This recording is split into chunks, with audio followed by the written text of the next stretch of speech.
Hey, my Aussie friends, it's Tony Robbins from our family home here up in Vancouver, British Columbia, Canada.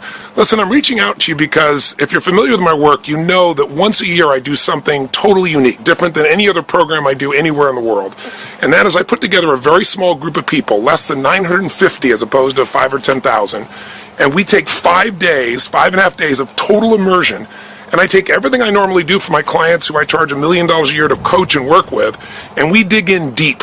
It's called Date with Destiny, and it's a program that I do literally once a year, and I've only done it in the U.S. Over a few years, I've done it in Australia, down on the Gold Coast, but I'm coming back to do one in Australia and the Gold Coast this August. So I want to put it out to you, so if you're familiar with my work, this is where I go deep. This is where I work with people one-on-one in these small groups where we figure out what it is that you really want for your life today.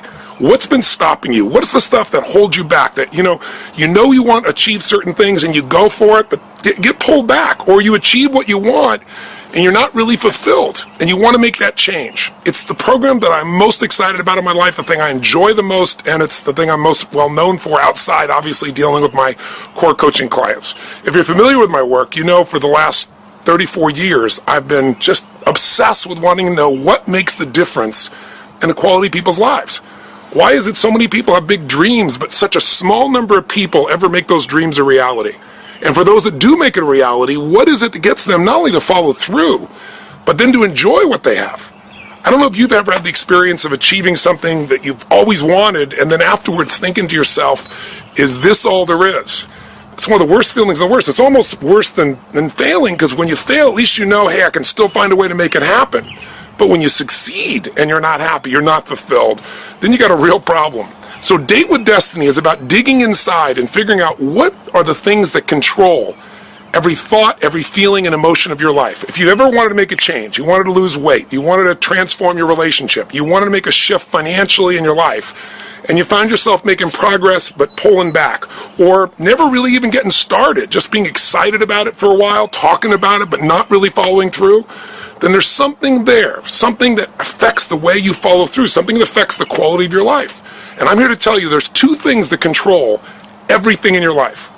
Every thought, every feeling, every emotion, every action you have in your life. What you're wearing today, whether you're going to turn this off within a few minutes or whether you're going to stick with me here for 2 or 3 minutes, is all controlled by two things: your beliefs and your values.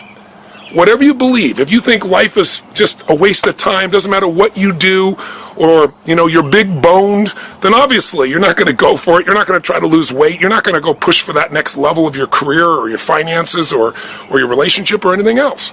Beliefs control us, but so do our values. Some people, value just kicking back. Some people value making it happen. Some people value their family the most. Some people value love. But you know what the real challenge is?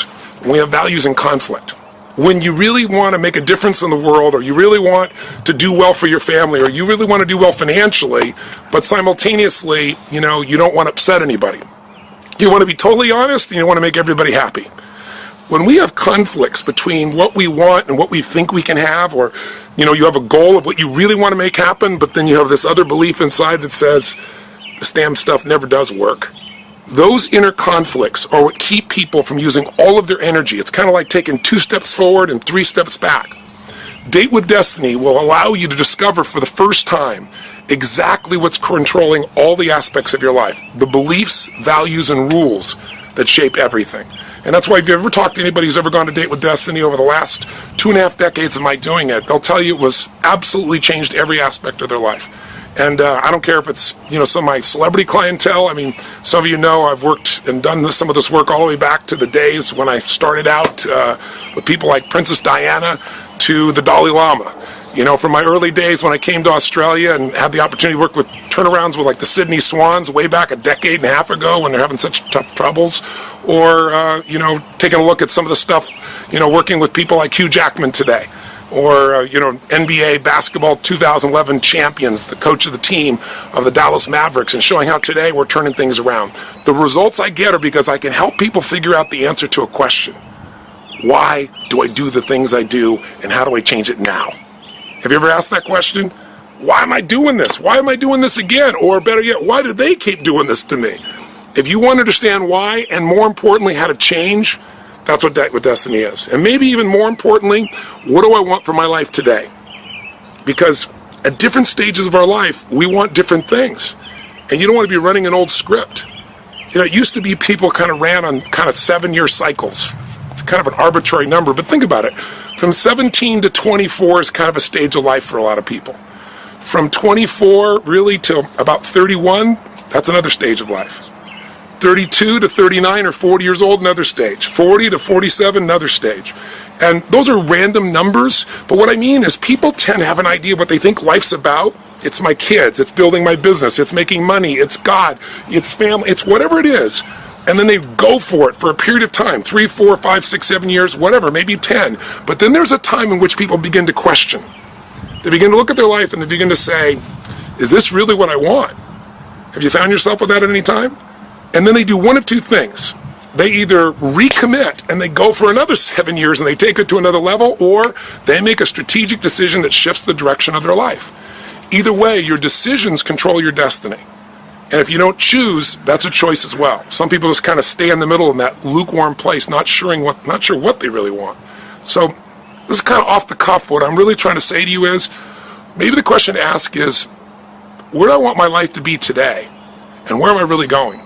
What is my destiny? What's going to fill me up? What's going to give me the meaning for my life? That's going to give me joy in my life, not just achievement, but real enjoyment, a sense of meaning and aliveness.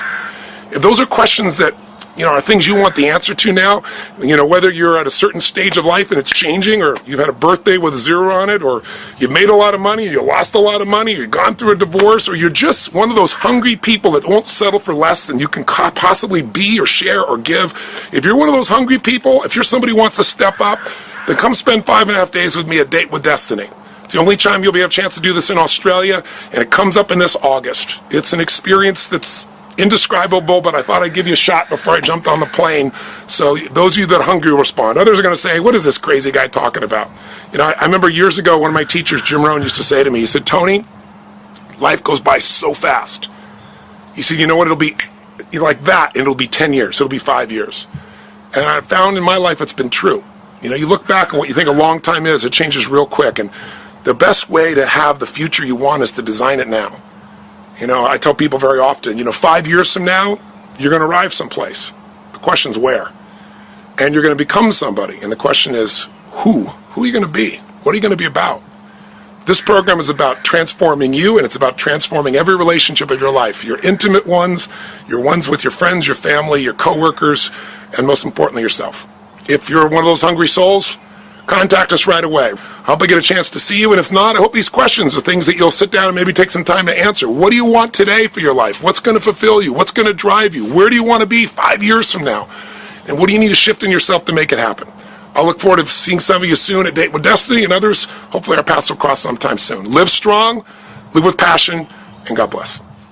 RPM planning is a way to maximize the results of your life and maximize your sense of fulfillment and joy. It's both. In order to do that, we got to change what we focus on from the question of what do I have to do to what's my outcome? What do I want? What's most important to me? What's the result I'm committed to getting? That one change will change completely how you respond in your life, because it'll change you from focusing where everyone's demanding your attention or what you're afraid of or what might give you pleasure in the moment to what's most important to you. And those, by the way, are the 3 things that get our focus. If we don't discipline ourselves, what gets our focus? Something we're afraid of, something will give us pain. What's the second thing that gets our focus if we don't pay attention? Something will give us pleasure. It's like, you know what, I'm so stressed out. Oh, that chocolate's looking good. Oh, that, I'm going to go over to have my little coffee, my smocha mocha doka cream, this thing and that thing, and I'm going to skate for a few moments. Because the focus is how to feel good. How to not feel bad, how to feel good. What's the third thing that gets your focus? Other people's demands. Where do they come from today? Where do you get other people's demands? Only face-to-face? See, you used to have that one handled, right? Okay, well, I know they're coming down the elevator. I'll go over here.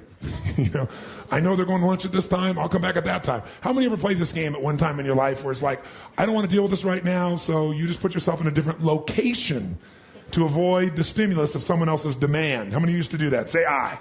Does it work anymore? No. They're instant messaging you. They're emailing you, right? They're everywhere. Right? There's triggers in every way for this to occur. Pick up the phone and call you, and where's the phone now? In your pocket. And by the way, if you're not there, they left you a voicemail. You got another job answering your voicemail. Think about it. So today, it's pretty hard to avoid the demands. It's not necessarily there are more demands. It's just that we're accessible to more demands. And if you don't know what you want, and you don't know why it's a must for you to achieve it, and you don't have a plan, I can promise you something. You're going to fit in everybody else's plan. And you're going to wonder why you're stressed. And you're going to wonder why I'm not fulfilled. What is time? How do you know when it's a long time? Or how do you know when it's a short time? It's not because it's 10 minutes or 10 hours. How many have been in 10 hours and time flew because you loved what you were doing, didn't have any sense of time whatsoever? How many have had that experience? Say aye.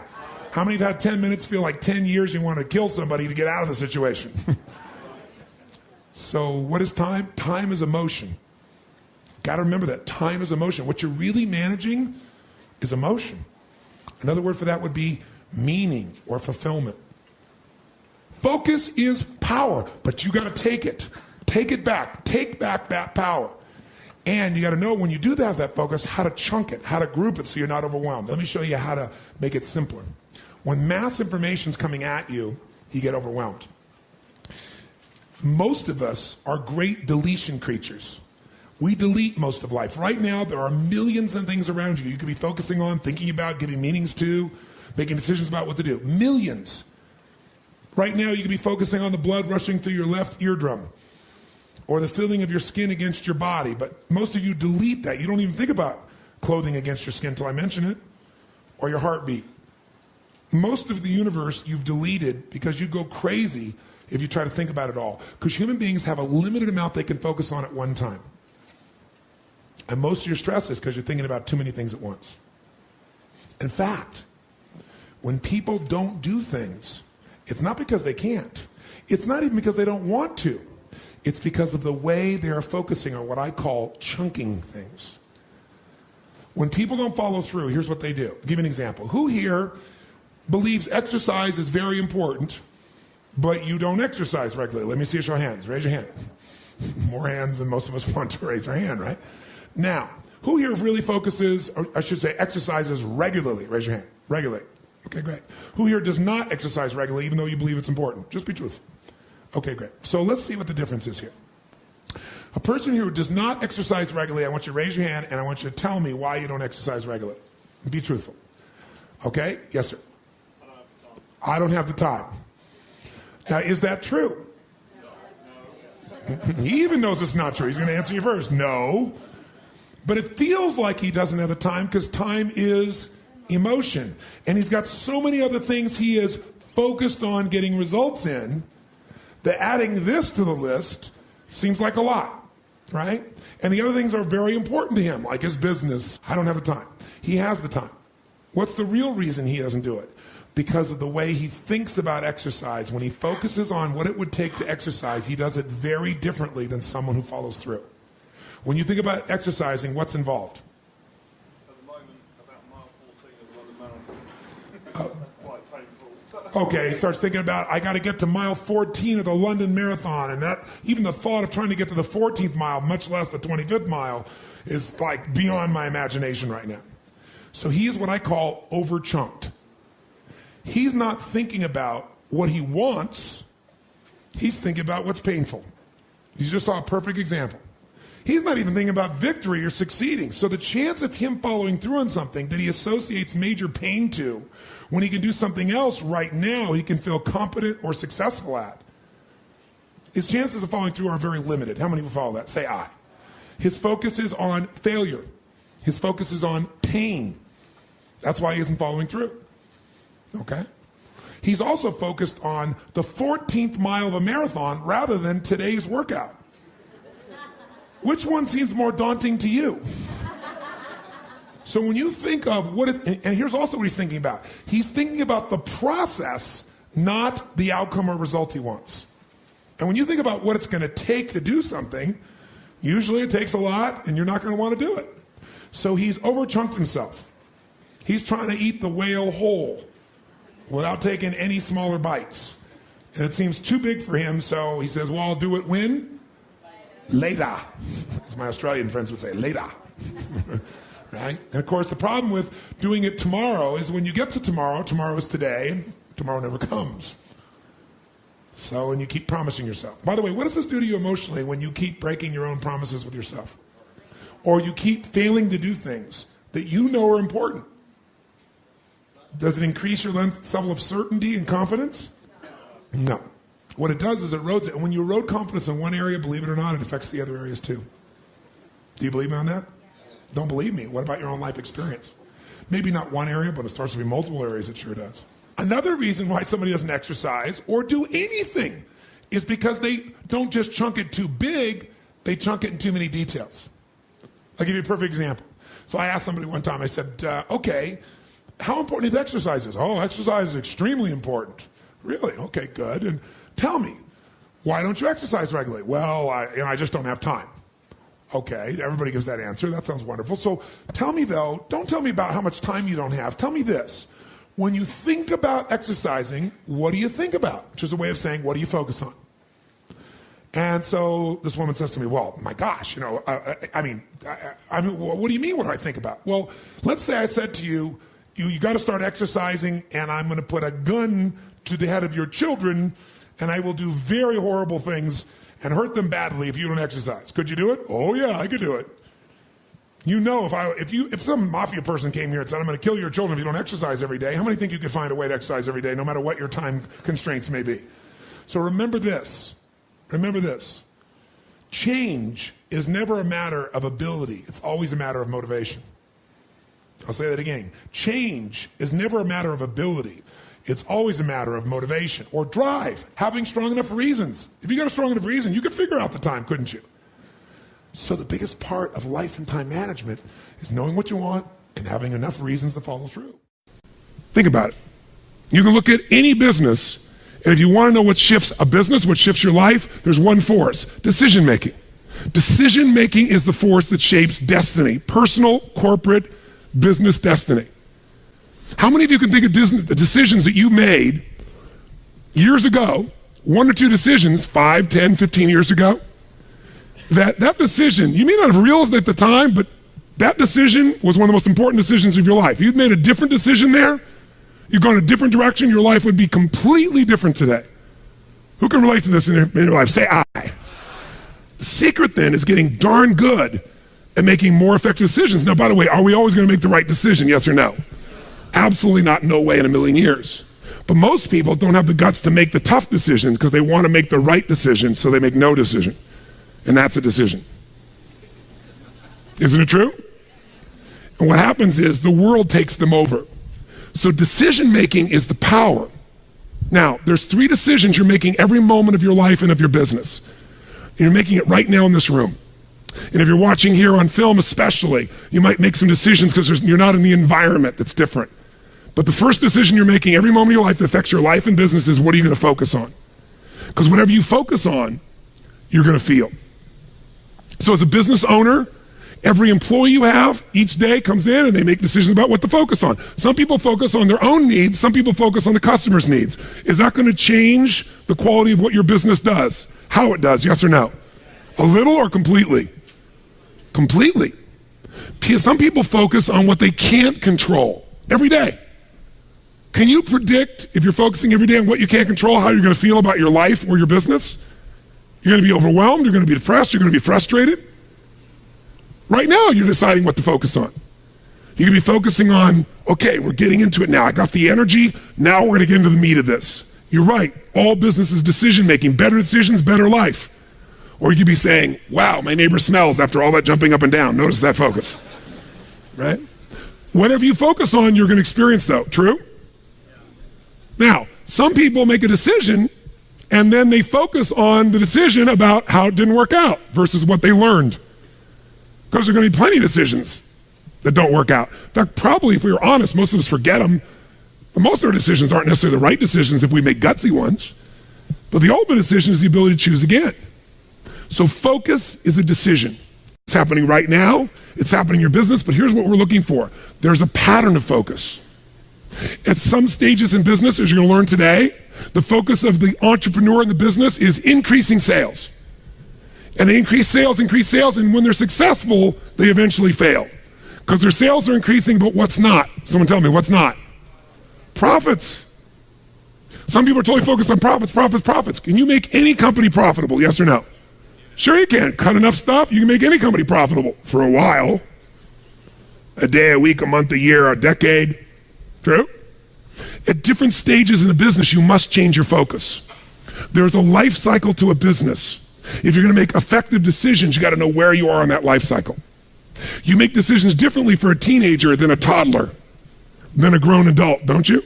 Same thing's true in a business, in your life. So if you're going to control your life, the way you take control is making new choices. If you don't like how things are, what do you got to do? Change it. And to change it, you have to make a decision. And by the way, leaders make decisions. That's what makes somebody a leader. They have the guts to make the most difficult decisions nobody else has the guts to make. And they know they're going to be wrong. But if they're wrong, what will they do? They'll know what they want, they see it's not working, and they'll do what? Change it, which means they'll make another decision, do something new, and see if it works. That's the essence of how we grow. So first decision controls your life is focus. Lots of patterns. Some people focus on what they can control, some focus on what they can't control. Some focus on customers, as I said, some focus on themselves. If you've made this whole business about meeting your needs, you can run a successful business, but it'll be a job. Because you'll never be able to sell it. Because if it's just meeting your needs, it's not a system. It demands your attention, your connection. It's giving what you want. But ultimately, it's not going to give somebody else what they want, so you can't sell it. If you can't sell your business, if you don't have an exit strategy, you have a job. I don't care how successful the business is. That doesn't mean you have to sell the business. But one of the most important decisions you make in business is, ultimately, if I was going to sell this, if I chose to, I have to know who would I sell this to so that I have long-term value, not just an income along the way. I have this critical mass hit. I get a multiple of my business. And most people don't have a clear exit strategy. They think I'll come up with that someday. You got to start with that end in mind. That's got to be part of your focus if you're going to be successful in your business. I can remember a gentleman who's built CAA in Hollywood. It was the largest, most successful agency, right? Michael Ovitz, remember that name? He put together Nike and Coca-Cola and these billion-dollar deals. And eventually, Mike Ovitz went to go sell that business. He'd never thought through an exit strategy, and he got almost nothing for it. Because the laws prevented him from selling it to a studio. He had to sell it to some of his employees for pennies on its real value. Now, Mike found a way to make money later on in another place off of Disney. But the bottom line is, the guy didn't have an exit strategy. Even though it was brilliant, made lots of money, in the end didn't get the value. Focus. Your first decision is, what are you going to focus on? Second decision, the minute you focus on something, you're going to feel it. So if you focus on, oh my God, the economy's coming apart. My industry's, people are not buying my product or service. They're shutting it down. Consumers are not spending the money. Is that going to affect your state? Yes or no? Now, should you lie to yourself and just pretend there aren't challenges? No. But you're going to have to focus instead on, what am I going to do? What's the need that's still there? In any marketplace, there's always still people buying. I've seen it throughout the years. Even in some simple little business, let's say you're a realtor. You have your own little real estate office, or you kind of your own salesperson. You got a couple people that work with you that help you leverage yourself. Something that simple. I remember years ago, I met a woman named Marty Rodriguez. She's from the town I grew up in. She came to one of my seminars, and then she would be sitting in the front row, and in a year, I may have done 25 seminars. She was probably at 10 of them, same seminar, in the front row. This is a woman who was the #1 real estate agent for Century 21 in the free world. 9 out of 11 years. I watched her in good times make money, in the worst times make money. A few years ago, she sold more real estate in the city she's from than the entire multiple listing service of other agents combined. One person. Now she built it into a business. She's got a whole team that runs it, but it's still her. She built the brand. How does she do well when it's going horrible? She says, I love when the economy gets terrible because it gets rid of all those flaky realtors. All those flaky mortgage brokers. There's so many of them. They got in the business, was going up, and they all got successful because they were on a trend. When the trend crashed, they all left me all the business. She loves these times. But the reason is her focus is different. Does that make sense? Completely different focus. So, when you're focusing, you got to decide what I'm going to focus on. But as soon as you focus on something, even if it's not true, you're going to feel it. So if you think someone tells you, someone screwed you over, they took advantage of you, and you're like, what? And you're all upset, and you picture it in your mind, and now you're angry. And then later you go to confront this person and you find out it wasn't true. Who's ever had something like this happen and felt like an idiot? Raise your hand and say I. But when you focus on it, does it control you? Do you feel it? Yes or no? So just write focus equals feeling. Whatever you focus on, you're going to feel. And as a leader, you're going to have to manage those feelings. And you're going to do it by managing your focus. By the way, if you're going to lead other people, do you have to create a focus for the company, for the organization to be successful? Yes or no? You got to find yourself. What are people focusing on? It's affecting all the decisions in the company. So as soon as you focus on it, finally get to decision number 2. Decision number 2 is, what does this mean? When you focus on something, you got to give it a meaning. Is this the end or the beginning? If you think this is the end of your business, the end of opportunity, the end of our economy, are you going to feel differently and act differently than if you think it's the beginning? Yes or no? See, the difference between Joe Kennedy with $4 million in 1929 and Joe Kennedy with $180 plus million in 1932, that big a jump, different focus, different meaning. When everybody else said it was the end and they were focusing on how to survive, he was focusing on how to take market share, he was focusing on what the opportunities were. The meaning for him was, is this the greatest opportunity of my lifetime? There'll never be another time like this. And he made enough money in that time that took care of all his heirs after that for decades to come. All because he had a different focus and a different meaning. Listen, if you're in an intimate relationship and you think it's the end of that relationship, are you going to treat that person the same way as if you think it's the beginning? Yes or no? No. Somebody's laughing over here. They know. No way. But you know what? In the beginning of a relationship, what will you do for somebody you love? What will you do for them? Come on, what? What? If they say, would you take out the trash? What do you say? I'll take out the trash, of course. What else would you like me to do? Isn't it true? After 3 or 4 years, they say, or 5 or 7, they go, will you take out the trash? Person goes, what do I look like, your janitor? And they go, I don't know what it is. We don't seem to have the same attraction. I don't know what happened. Here's what I tell people. Treat people at the end of the relationship like it's the beginning and there won't be an end. And that's not just your intimate relationship. What if your customers, what if you fell in love with your customers, with your clients, more than your product, more than your company? If your entire life was about meeting their needs, if you would do what for your customers and clients, you would do what? If you love your customers and clients, you do anything, guess what? They're going to love you. But most people love their customers and clients as long as they buy from them, do what they want, respond to them. And when they don't, they go, that's the end.